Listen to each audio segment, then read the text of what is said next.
Hi friends, welcome back to Reshma Gowda vlogs. ನಾನು ರೇಷ್ಮಾ. ನಾನು ಚೆನ್ನಾಗಿದ್ದೀನಿ, ನೀವು ಕೂಡ ಚೆನ್ನಾಗಿದ್ದೀರಾ ಅಂತ ಅನ್ಕೋತೀನಿ. ನಾನಿವತ್ತು ಟ್ರಿಪ್ತೇನೆ ಕಂಟಿನ್ಯೂಷನ್ ವ್ಲಾಗ್ನ ಮಾಡ್ತಾಯಿದ್ದೀನಿ. ನಾವು ಮುರುಡೇಶ್ವರದಿಂದ ಹೊನ್ನಾವರಕ್ಕೆ ಹೋಗಿ ಹೊನ್ನಾವರದಿಂದ ಉಡುಪಿಗೆ ಬಂದಿದ್ದೀವಿ. ಉಡುಪಿಗೆ ರಾತ್ರಿ ಬರುವಷ್ಟೊತ್ತಿಗೆ ಸುಮಾರು 8-8:30 ಆಗಿಬಿಟ್ಟಿತ್ತು. ಸೊ ನಾವು ರಾತ್ರಿ ಏನು ಬೀಚ್ ಹತ್ರ ಬರೋಕ್ಕೆ ಹೋಗಲಿಲ್ಲ. ಯಾಕೆಂದರೆ ರೂಮಿಂದ ಬೀಚು ಸುಮಾರು ಒಂದು 4-5 ಕಿಲೋಮೀಟರ್ ಆಗುತ್ತೆ. ಇದು ಉಡುಪಿಯಿಂದ ಸ್ವಲ್ಪ ಒಂದು 4 ಕಿಲೋಮೀಟರ್ ಆಚೆ ಬರಬೇಕು, ಆವಾಗ ಬೀಚ್ ಸಿಗುತ್ತೆ. ನಾವು ರೂಮ್ ಮಾಡಿದ್ದು ದೇವಸ್ಥಾನದ ಹತ್ರ. ಸೊ ಬೆಳಗಿನ ಜಾವ ಹೋಗೋಣ ಅಂತ ಹೇಳಿ ರಾತ್ರಿ ಎಲ್ಲ ಮಲಗಿಬಿಟ್ವಿ, ಸ್ಟ್ರೈನ್ ಆಗಿತ್ತು ಅಂತ ಹೇಳಿಬಿಟ್ಟು. ಬೆಳಿಗ್ಗೆ ಒಂದು 6:30ಗೆಲ್ಲ ಎದ್ದು 7 ಗಂಟೆ ಅಷ್ಟೊತ್ತಿಗೆ ಬೀಚಲ್ಲಿ ಬಂದಿದ್ದೀವಿ. ಇದು ಮಲ್ಪೆ ಬೀಚು. ನೋಡಿ, ಬೆಳಗಿನ ಜಾವ ಸೂರ್ಯ ಉದಯ ಆಗ್ತಿದ್ದಾನೆ, ಆವಾಗ ತಾನೇ ಉದಯ ಆಗ್ತಿದ್ದಾನೆ. 7 ಗಂಟೆಗೆಲ್ಲ ನಾವು ಬೀಚ್ ಹತ್ರ ಬಂದ್ವಿ. ಜನ ಏನು ಅಷ್ಟೊಂದು ಜನ ಇರಲಿಲ್ಲ, ಕಡಿಮೆನೇ ಇದ್ದಿದ್ದು. ಆದರೆ ಭಾನುವಾರ ನೈಟ್ ಏನಾದರೂ ಬಂದರೆ ತುಂಬಾ ಜನ ಇರ್ತಾರೆ. ಆಮೇಲೆ ಎಷ್ಟೆಲ್ಲ ಜನಗಳಿರ್ತಾರೆ. ಆಟ ಆಡೋದಕ್ಕೆ ಏನೇನೆಲ್ಲ ಇರುತ್ತೆ ಅಂದರೆ ನೋಡೋದಕ್ಕೆ 2 ಕಣ್ಣು ಸಾಲಲ್ಲ, ಅಷ್ಟು ಚೆನ್ನಾಗಿರುತ್ತೆ. ನಾವು ಲಾಸ್ಟ್ ಟೈಮು ಭಾನುವಾರ ನೈಟ್ ಬಂದಿದ್ವಿ.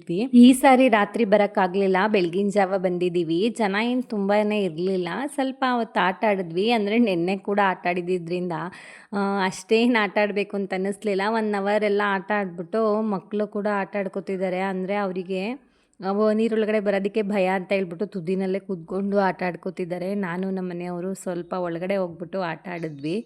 ಅಂದರೆ ಮೈಂಡ್ ರಿಲ್ಯಾಕ್ಸೇಷನ್ನು ಜೊತೆಗೆ ಯಾವಾಗಲೂ ದೇವಸ್ಥಾನಗಳು ಇದನ್ನೇ ನೋಡ್ಕೋತಿದ್ರೆ ಮಕ್ಳಿಗೂ ಬೇಜಾರಾಗುತ್ತೆ. ಸ್ವಲ್ಪ ಬೀಚಲ್ಲೆಲ್ಲ ಆಟ ಆಡ್ಕೊಳ್ಳಿ ಅಂತ ಹೇಳ್ಬಿಟ್ಟು ಈ ರೀತಿ ಬೀಚ್ಗೆ ಬಂದಿರೋದು. ಮುರುಡೇಶ್ವರ ಆಯಿತು, ಮಲ್ಪೆ ಬೀಚು ಮತ್ತು ಹೊನ್ನಾವರದಲ್ಲೂ ಬೀಚ್ ನೋಡಿದ್ವಿ, ಮತ್ತು ಮರವಂತಿ ಬೀಚು. ಇದು 4ನೇ ಬೀಚ್ ಇದು. ಇನ್ನು ಮಂಗ್ಳೂರಿಗೆ ಹೋಗೋಣ ಅಂತ ಅಂದ್ಕೊಂಡಿದ್ದೀವಿ, ಬಟ್ ಅಲ್ಲಿ ಆಟ ಎಲ್ಲ ಆಡೋಕ್ಕೆ ಹೋಗಲ್ಲ. ಉಡುಪಿ ಮುಗಿಸ್ಕೊಂಡು ನಾವು ಮಂಗ್ಳೂರಿಗೆ ಹೋಗಿ ಬೀಚನ್ನ ನೋಡಿಕೊಂಡು ಧರ್ಮಸ್ಥಳಕ್ಕೆ ಹೋಗಬೇಕು ಅನ್ನೋ ಪ್ಲ್ಯಾನಿಂಗಲ್ಲಿದ್ದೀವಿ. ಸೊ ಇನ್ನು ಇದು ಲಾಸ್ಟ್ ಸೆಕೆಂಡ್ ಡೇ ಇದು. ಇನ್ನೊಂದು ಡೇ ಇದೆ ಅಷ್ಟೇ ನಾವು trip last day. So trip ಅಂತೂ ತುಂಬ ಚೆನ್ನಾಗಿತ್ತು. ನೀವು ಯಾರಾದರೂ ಈ ರೀತಿ ಟ್ರಿಪ್ನ ಆರ್ಗನೈಸ್ ಮಾಡ್ಕೋತೀವಿ ಅಂದರೆ ಒಂದು ಸಾರಿ ಈ ರೀತಿ ಮಾಡ್ಬೋದು, ತುಂಬ ಚೆನ್ನಾಗಿರುತ್ತೆ. ಹಾಗೆಯೇ ನಾವು ಬೀಚ್ ಹತ್ರ ಸ್ವಲ್ಪ ಹೊಟ್ಟೆ ಹಸಿವಾಗ್ತಿತ್ತು ಅಂತ ಬೆಳಗಿನ ಜಾವನೇ ಅಲ್ವಾ, ಒಂದು 8 ಗಂಟೆಗೆಲ್ಲ ಆಟ ಆಡ್ಕೊಂಡು ಈಚೆ ಬಂದಾದಮೇಲೆ ಅಲ್ಲೇ ಮ್ಯಾಗಿ ಮಾಡ್ಕೊಳ್ಳೋಣ ಅಂದ್ಬಿಟ್ಟು ಕಾರಲ್ಲೇ ಗ್ಯಾಸ್ ಸ್ಟವ್ ಎಲ್ಲ ಇತ್ತಲ್ಲ ತಗೊಂಡು ಒಂದು 4-5 ಪ್ಯಾಕೆಟ್ ಹಾಕ್ಬಿಟ್ಟು ಸ್ವಲ್ಪ ಲೈಟಾಗಿ ತಿನ್ಕೊಳ್ಳೋಣ ಅಂತ ಮ್ಯಾಗಿ ಮಾಡ್ಕೊತಾ ಇದ್ದೀವಿ. ಮ್ಯಾಗಿ ಅಂತೂ ಸೂಪರಾಗಿ ಆಗಿತ್ತು. ಅದು 10 ಮಿನಿಟ್ಸ್ ಮ್ಯಾಗಿ ಆಗಿರೋದ್ರಿಂದ ನಾವೇನು ಅದಕ್ಕೇನು ಮಾಡಬೇಕಾಗಿಲ್ಲ, ಆರಾಮ್ಸೆ ಮ್ಯಾಗಿ ಆಯಿತು, ಎಲ್ಲರೂ ತಿಂದಿದ್ದಾಯಿತು ಅಲ್ಲ. ಅದಾದಮೇಲೆ ರೂಮಿಗೆ ಬಂದು ಫ್ರೆಶ್ ಅಪ್ ಆಗೋಣ ಅಂತ ಹೇಳ್ಬಿಟ್ಟು ರೂಮಿಗೆ ಬಂದ್ವಿ. ಇದು ದೇವಸ್ಥಾನದ ರೂಮ್, ಕೃಷ್ಣನ ದೇವಸ್ಥಾನ. ಈ ರೂಮ್ ಎದುರುಗಡೆನೇ ಇದೆ, ಪಕ್ಕದಲ್ಲೇ ಸಿಕ್ಕಿತ್ತು. ಅಂದರೆ ರಾತ್ರಿ ಬಂದಿದ್ದರಿಂದ ನಾವು ಸಿಟಿ ಒಳಗಡೆ ಎಲ್ಲೂ ಹುಡ್ಕಕ್ಕೆ ಹೋಗಲಿಲ್ಲ, ಯಾವ ರೀತಿ ರೂಮ್ಗಳು ಸಿಗುತ್ತೋ ಅಂದ್ಬಿಟ್ಟು. ನಾವು ಆನ್ಲೈನ್ ಬುಕ್ಕಿಂಗ್ ಕೂಡ ಮಾಡ್ಕೊಂಡಿರಲಿಲ್ಲ, ಯಾಕೆಂದರೆ ನಾವು ಯಾವತ್ತು ಬರ್ತೀವಿ ಅನ್ನೋ ನಮಗೆ ಐಡಿಯಾಗಳಿರಲ್ಲ ಅಲ್ವಾ. ನಾವು ಮೊದಲೇ ಒಂದು 15 ದಿನ ತಿಂಗಳು ಅಂತಲೇ ಬುಕ್ಕಿಂಗ್ಗಳು ಮಾಡ್ಕೋಬೇಕು. ಸೊ ಆ ರಿಸ್ಕ್ ಬೇಡ, ಅಲ್ಲಿ ಹೋಗೇ ಮಾಡ್ಕೊಳ್ಳೋಣ ಅಂದ್ಬಿಟ್ಟು ಬಂದ್ವಿ. ನೋಡಿ, ಈಚೆ ಕಡೆ ಬಂದರೆ ಒಂದು ಬಾಲ್ಕನಿ ಕೂಡ ಇದೆ. ಅಲ್ಲಿಂದ ನೋಡಿ ಇದು ಕಾಣಿಸ್ತಿದೆಯಲ್ಲ, ಅದೇ ಶ್ರೀಕೃಷ್ಣನ ದೇವಸ್ಥಾನ. ಅದರಿಂದ ಸ್ವಲ್ಪ ಒಳಗಡೆ ಆದಂಗೆ ದೇವಸ್ಥಾನ ಇದೆ. ಈಚೆ ಕಡೆ ಆ ಥರ ಬಿಲ್ಡಿಂಗ್ಸ್ಗಳು ಕಾಣಿಸುತ್ತೆ.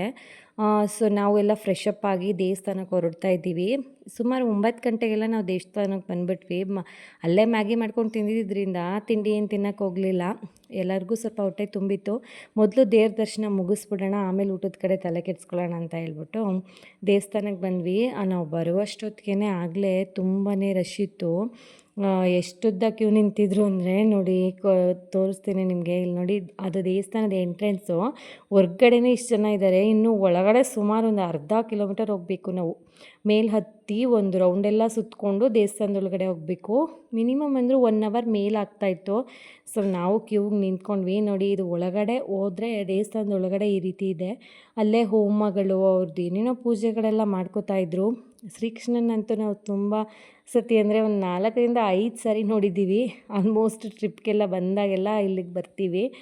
ನೋಡಿ, ದೇವಸ್ಥಾನದ ಅಡುಗೆ ಯಾವ ರೀತಿ ಮಾಡ್ತಿದ್ದಾರೆ ಅಂತ. ಎಷ್ಟೊಂದು ದೊಡ್ಡ ಪಾತ್ರೆಯಲ್ಲಿ ಅಡುಗೆ ಮಾಡ್ತಿದ್ದಾರೆ. ಹಾಗೆ ಇದು ಶ್ರೀಕೃಷ್ಣಂದು ಕಲ್ಯಾಣಿನಲ್ಲಿ ನೀರೆಲ್ಲ ಇದೆ, ತುಂಬಾ ಚೆನ್ನಾಗಿದೆ. ಹಾಗೆ ಇಲ್ಲಿ ಕಾಣಿಸ್ತಿದೆಯಲ್ಲ, ಇದು ಶ್ರೀಕೃಷ್ಣನ ದೇವಸ್ಥಾನ. ಅಲ್ಲಿ ಒಳಗಡೆ ಕಾಣಿಸ್ತಿದೆಯಲ್ಲ ಅದೇನೇ ಮೇಯ್ನು. ಬಟ್ ಇಲ್ಲಿಂದ ಆಚೆಗೆ ನಾವು ವಿಡಿಯೋ ಮಾಡೋ ಹಾಗಿಲ್ಲ. ದೇವ್ರ ದರ್ಶನ ಎಲ್ಲ ಮುಗಿಸ್ಕೊಂಡು ರೂಮ್ ವೆಕೇಟ್ ಮಾಡಿ ನಾವು ನೆಕ್ಸ್ಟು ಮಂಗಳೂರು ಬೀಚಿಗೆ ಬಂದಿದ್ದೀವಿ. ಇದು ಮಂಗಳೂರಲ್ಲಿ ಸಿಗುವಂತಹ ಬೀಚು.